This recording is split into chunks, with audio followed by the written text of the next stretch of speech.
ہم نے جو ان ہاؤس فیصلہ کیا تھا جو needs World Bank U N D P Asian Development Bank and European Union نے combine with Ministry of Planning کے ساتھ ورک آؤٹ کی تھی وہ 16.3 بلین ڈالر تھے آپ کے نالج میں ہے. تو یہ ہے کہ ہمارا جو ہدف تھا وہ 8.15 یعنی رفلی 8 بلین سے اوپر تھا. جو آپ کا سوال ہے اس میں ڈونیشنز کتنی ہیں اور وہ پروجیکٹ لونز فنانسنگ کتنی ہے تو 8 بلین سے پروجیکٹ لون فنانسنگ کراس کر گئی ہے آلریڈی.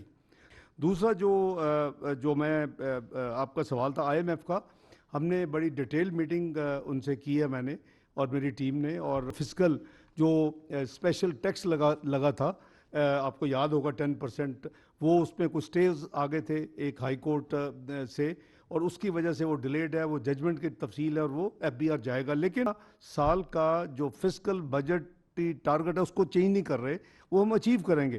لیکن وہ آن دا سیف سائڈ دے تھنک کہ جی ہمیں پھر بھی کوئی فسکل میجرز لینے نہیں چاہیے. کچھ ہم نے جو ان بجٹڈ اگر کوئی سبسڈیز ہیں, تھوڑا سا کسان پیکج میں ہے, ایک ایکسپورٹرز کو ہم نے دیا تھا, اس کے لیے ہم نے آلریڈی آئیڈینٹیفائی کیے ہیں فار یور انفارمیشن. فسکل کوئی ہم لیں گے لیکن کسی کامن مین کے اوپر, عام انسان کے اوپر, کسی عام شہری کے اوپر اس کا کوئی بوجھ نہیں ہوگا. It will be very targeted and very categoric. جانے سے پہلے کہا تھا جو کہ بہت مسکنسٹرو ہوا, وہ میں نے کہا تھا, کسی نے مجھے سوال پوچھا, میں نے کہا کہ پاکستان کے ریزرو جو ہیں وہ 10 بلین ڈالر ہیں. نو ہمیشہ, آج نہیں, یہ پہلے تو ایک ہی کالم ہوتا تھا کیونکہ ہر سینٹ جو پاکستان میں آتا تھا وہ بینک اپنے پاس نہیں رکھ سکتے تھے, وہ اسٹیٹ بینک کے پاس جاتا تھا. یہ ہم نے فیبرری 1999 میں جب میں فائنانس منسٹر تھا ہم نے ایک سسٹم ڈیوائز کیا تھا. تو 30 جون 99 کا پہلا سال تھا جب آپ کے ریزرو ایک کالم کی بجائے 3 کالم میں چلے گئے. State Bank, commercial banks and total. Allah ان کو ہدایت دیں, کچھ لوگ ہیں جنہوں نے اس ملک کو 24ویں دنیا کی معیشت جو بن چکی تھی 2016 میں, جو 2030 میں دنیا کی G20 میں شامل ہو رہا تھا جو ملک, اس کو 47 معیشت پہ لا کے کھڑا کر دیا پچھلے سال, اور پھر وہ چھوڑ کے چلے گئے اور ابھی بھی ان کو کوئی اچھی بات ہضم نہیں ہوتی. Thank you mister prime minister. ایک کلیریفیکیشن چاہیے کہ اس میں کتنا پیسہ لون ہے اور کتنی گرانٹ ہے 9.7 میں, اور سیکنڈلی آپ نے فرمایا تھا کہ آئی ایم ایف کا مشن جو ہے وہ 3 دن میں پاکستان آ جائے گا, اس پہ کیا پروگریس ہے ابھی تک؟ دیکھیے بات یہ ہے کہ یہ ٹوٹل پلیجز ہیں. بڑی سیدھی صاف بات ہے کہ جو بائیلیٹرل جو کانٹریبیوشنز ہیں وہ تو ظاہر ہے کہ وہ تو ڈونیشن ہوں گی. لیٹ سے سعودی عرب اگر $1 ارب دے رہا ہے فرحان سے, جی, پھر آئی ڈی پی کی وہ انویسٹمنٹ ہوگی, ظاہر ہے وہ, لیکن یقیناً ہمیں امید ہے کہ وہ نرم شرائط پہ ہوں گی. تو اسی طرح ورلڈ بینک ہے, اس طرح AIIB ہے, اس طرح ایشین ڈیولپمنٹ بینک ہے.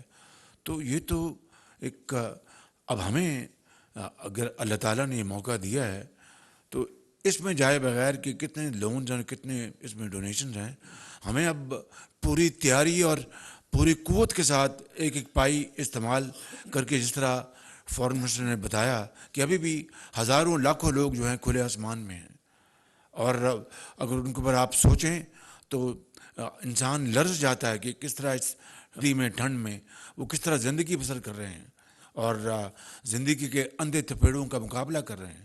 تو ہمیں تو اس وقت ان کو بچانا ہے, ان کو ریہیبلیٹیٹ کرنا ہے. اور آئی ایم ایف کی بات جو ہے یہ میں گزارش کروں گا فائنانس منسٹر سے کہ وہ ذرا بریفلی آپ کو بتائیں. جی بہت شکریہ جناب وزیر اعظم. 2 چیزیں رانا صاحب. ایک تو یہ ہے کہ ہم نے جو ان ہاؤس فیصلہ کیا تھا جو needs World Bank U N D P Asian Development Bank and European Union نے combine with Ministry of Planning کے ساتھ ورک آؤٹ کی تھی, وہ 16.3 بلین ڈالر تھے آپ کے نالج میں ہے. تو ہمارا یہ ہے کہ جب ہم گلوبل کمیونٹی کو جا کے بات کریں تو وزیر اعظم کا ایک فیصلہ تھا کہ ہم کم از کم آدھا خود برداشت کریں اور ان کو میسیج دیں کہ آدھا کام اپنے پاس سے کریں گے. تو ایک تو یہ ہے کہ ہمارا جو ہدف تھا وہ 8.15 یعنی رفلی 8 بلین سے اوپر تھا. جو آپ کا سوال ہے اس میں ڈونیشنز کتنی ہیں اور وہ پروجیکٹ لونز فنانسنگ کتنی ہے, تو 8 بلین سے پروجیکٹ لون فنانسنگ کراس کر گئی ہے آلریڈی. سو اس میں آپ کا ایشین ڈیولپمنٹ بینک ہے, ایشیا انفراسٹرکچر انویسٹمنٹ بینک ہے, اسلامک ڈیولپمنٹ بینک ہے, ورلڈ بینک ہے. تو ان کا اگر ہم کمبائن کریں گے تو it crosses 8 billion. The rest is about donation. Saudi development bank میں ہے, جان بوجھ کے نہیں لے رہا ورنہ یہ 9 ہو جائے, کیونکہ یہ ابھی کلیئر نہیں ہے کہ وہ پروگرام لینڈنگ ہے یا پروجیکٹ لون ہے. انہوں نے 1 بلین کی اناؤنسمنٹ کی ہے. دوسرا جو میں آپ کا سوال تھا آئی ایم ایف کا, ہم نے بڑی ڈیٹیل میٹنگ ان سے کی ہے میں نے اور میری ٹیم نے, اور وہ ایک ہم نے اس کو تھوڑا سا نیرو کیا ہے کہ ہم نے کون سی چیزیں ہیں جس کو ہم نے یعنی ان کے ایجنڈے میں, وی آل نو, آپ کو بھی پتہ ہے کہ پاور سیکٹر کے ریفارمز ہیں, اس میں گیس ہے, اس میں انرجی ہے, اس میں آپ کا فسکل جو اسپیشل ٹیکس لگا تھا, آپ کو یاد ہوگا 10%, وہ اس میں کچھ سٹیز آگے تھے ایک ہائی کورٹ سے, اور اس کی وجہ سے وہ ڈیلیڈ ہے, وہ ججمنٹ کی تفصیل ہے اور وہ ایف بی آر جائے گا. لیکن وہ دسمبر کے مہینے میں وہ آبویسلی ٹارگٹ تھوڑا 5 مہینے کا اوور رن کیا ہوا تھا, الحمدللہ اچیو کر چکے تھے, لیکن دسمبر کے مہینے میں اس کی وجہ سے جو دسمبر میں پروجیکٹڈ تھا اس کا ان کے نظریے میں, ہماری ٹیم یہ کہتی ہے کہ ہم اس کو staggered with the Supreme Court fight, we will recover it still. So ہم اپنا سال کا جو فسکل بجٹ ٹارگٹ ہے اس کو چینج نہیں کر رہے, وہ ہم اچیو کریں گے. لیکن وہ آن دا سیف سائڈ دے تھنک کہ جی ہمیں پھر بھی کوئی فسکل میجرز لینے نہیں چاہیے. کچھ ہم نے جو ان بجٹڈ اگر کوئی سبسڈیز ہیں, تھوڑا سا کسان پیکج میں ہے, ایک ایکسپورٹرز کو ہم نے دیا تھا, اس کے لیے ہم نے آلریڈی آئیڈینٹیفائی کیے ہیں فار یور انفارمیشن. فسکل کوئی ہم لیں گے, لیکن کسی کامن مین کے اوپر, عام انسان کے اوپر, کسی عام شہری کے اوپر اس کا کوئی بوجھ نہیں ہوگا.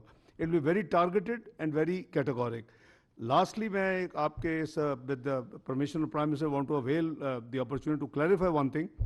میں نے جانے سے پہلے کہا تھا, جو کہ بہت مسکنسٹرو ہوا, وہ میں نے کہا تھا, کسی نے مجھے سوال پوچھا, میں نے کہا کہ پاکستان کے ریزرو جو ہیں وہ $10 بلین ہیں.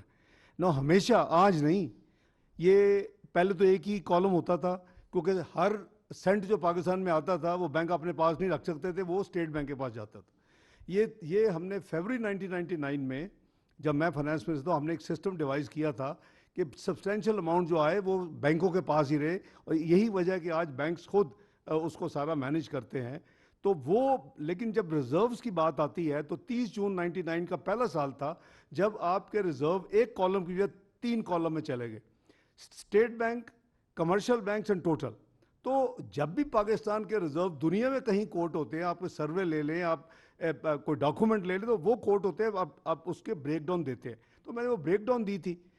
اب اللہ ان کو ہدایت دیں, کچھ لوگ ہیں جنہوں نے اس ملک کو 24ویں دنیا کی معیشت جو بن چکی تھی 2016 میں, جو 2030 میں دنیا کی G20 میں شامل ہو رہا تھا جو ملک, اس کو 47 معیشت پہ لا کے کھڑا کر دیا پچھلے سال, اور پھر وہ چھوڑ کے چلے گئے, اور ابھی بھی ان کو کوئی اچھی بات ہضم نہیں ہوتی, اور انہوں نے اس کو ایسا ایک ٹوسٹ دیا. اور ہم ادھر پاکستان کے لیے کام کر رہے ہیں, وزیر اعظم کی سربراہی میں سب, اور یہاں سے پیچھے سے ٹویٹس ہو رہی ہیں کہ جی یہ جو کمرشل بینک سے ہیں وہ اسٹیٹ حکومت لے رہی ہے. There is nothing of that sort. الحمدللہ ہماری جو پوزیشن ہے, آپ نے دیکھا کہ یہ بھی تھا کہ جی لائبلٹی فلاں نہیں پے ہوگی, فلاں نہیں ہوگی, بانڈ نہیں پے ہوگا, everything is totally worked out. ہر چیز کی جو پلاننگ ہمارے ہاتھ میں ہے, اور everything is in order, nothing to worry. میں صرف کلیریفائی یہ کرنا چاہتا ہوں کہ میں یہی دعا کر سکتا ہوں کہ اللہ تعالیٰ نے لوگوں کو ہدایت دیں, یہ چاہتے کیا ہیں. ہر وقت ڈیفالٹ کا ایک انہوں نے گردان پکڑی ہوئی تھی, پھر یہ گردان تھی کہ بانڈ پے نہیں ہونا, اور اب یہ آگے ہیں کہ جی یہ دیکھیں یہ کرنے لگے. پلیز آپ اپنا نیشنل رول ادا کریں اور اس کو کلیریفائی کریں. میں آج ابھی تھوڑی دیر میں ٹویٹ بھی کروں گا, اور اگر ہو سکا پریس ریلیز بھی دوں گا. میں نے کہا آپ سب ہیں, میں کلیریفائی کر دوں. بہت شکریہ.